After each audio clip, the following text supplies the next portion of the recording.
विद्यार्थियों, आज के इस कालखंड में हम बात करने वाले हैं स्टॉक एवं प्रवाह के बारे में। अर्थशास्त्र के विद्यार्थियों के लिए ये शब्द कई बार आते हैं, इस पर प्रश्न भी पूछे जाते हैं। तो स्टॉक और प्रवाह क्या है, आज के इस वीडियो में हम इनका स्पष्ट अध्ययन करेंगे।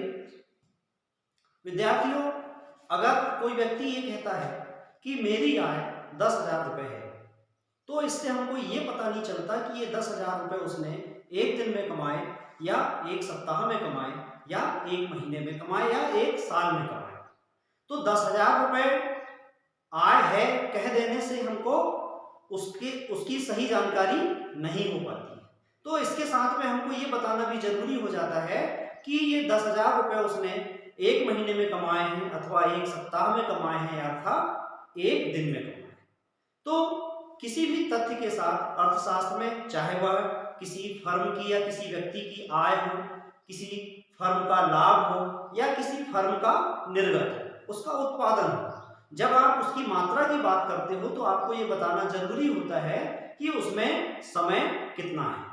तो दो आधार पर हम इसमें अध्ययन कर सकते हैं, दो तरीके से अध्ययन कर सकते हैं। एक कंपनी है, मान लीजिए कि उस कंपनी में गारमेंट फैक्ट्री है और उस गारमेंट फैक्ट्री में 150 सिलाई मशीनें हैं और उन 150 सिलाई मशीनों में से जो 25 मशीनें हैं वो 25 मशीनें 2020-21 में अर्थात एक वर्ष में खरीदी गई। तो आप देखिए कि मशीन में एक समय पर, मतलब आज की स्थिति में उस कंपनी में 150 मशीनें हैं, तो हम कहेंगे कि उस आज के समय पर उस फैक्ट्री में जो मशीनों का स्टॉक है वह 150 है। लेकिन चूंकि 2020-21 में 25 मशीनें खरीदी गई हैं, तो 2020-25 यानी एक वर्ष का जो प्रवाह है वह प्रवाह कहलाएगा 25 मशीनें। तो आइए आज हम एक उदाहरण के माध्यम से, यहाँ पर मैंने आपको बताया परिभाषा के रूप में हम स्टॉक एवं प्रवाह में अंतर को समझने का प्रयास करते हैं।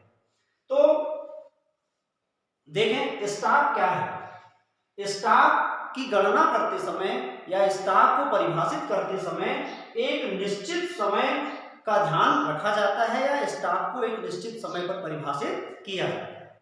लेकिन प्रवाह की गणना में प्रवाह को एक समयावधि के लिए परिभाषित किया जाता है। जैसे मैंने अभी यहाँ पर कहा कि फैक्ट्री में 150 मशीनें हैं, 150 मशीनें हैं मतलब आज की डेट में 150 मशीन हैं, यानी आज की तिथि पर जो स्टॉक है वह 150 मशीनों का है। लेकिन समयावधि यानी एक वर्ष की अवधि में 25 मशीनें क्रय की गई हैं। तो यहाँ पर प्रवाह को हम एक समयावधि में परिभाषित कर सकते हैं और ये जो समय है एक वर्ष भी हो सकता है, एक माह भी हो सकता है या एक दिन के 24 घंटे भी हो सकते हैं या कुछ घंटे या कुछ मिनटों का समय भी हो सकता है। तो प्रवाह को एक निश्चित एक समयावधि में परिभाषित किया जाता है। दूसरा जो परिभाषा के रूप में अंतर है, किसी समय विशेष पर निर्गत अथवा आय अथवा लाभ की मात्रा को स्टॉक कहते हैं। अगर हमको परिभाषा लिखनी पड़े तो हम क्या लिखेंगे, किसी समय विशेष पर आय, निर्गत अथवा लाभ की मात्रा को स्टॉक कहते हैं। समय विशेष मतलब एक टाइम पर, एक समय पर। वहीं प्रवाह की परिभाषा हम कैसे देंगे, निश्चित समयावधि में स्टॉक में होने वाला परिवर्तन प्रवाह कहलाता है। स्टॉक में होने वाला परिवर्तन मतलब आपके पास जो पहले से है और कुछ समय में और आ गया, यानी कुछ समयावधि में, चाहे वह एक दिन यानी 24 घंटे का समय हो, 5 दिन, 10 दिन, एक माह, एक साल, इस समयावधि के दौरान जो स्टॉक में परिवर्तन हुआ है उसे हम प्रवाह कहते हैं।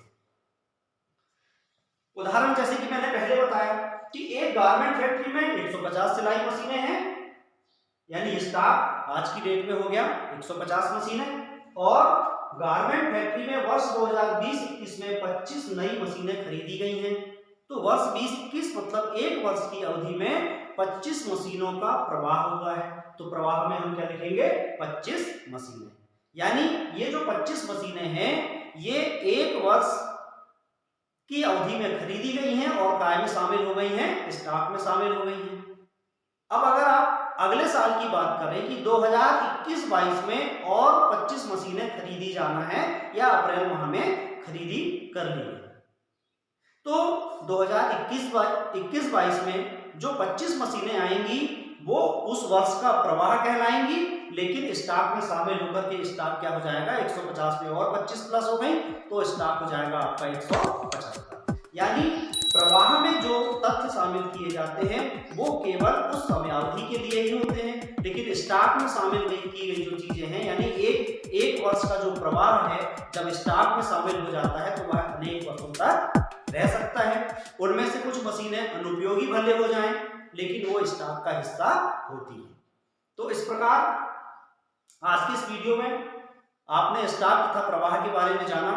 आशा है आज की इस वीडियो से आपने इसे इन दोनों में भेद अच्छी तरह समझ लिया होगा। अपने आगामी वीडियो तक के लिए नमस्कार, जय हिंद, वंदे मातरम।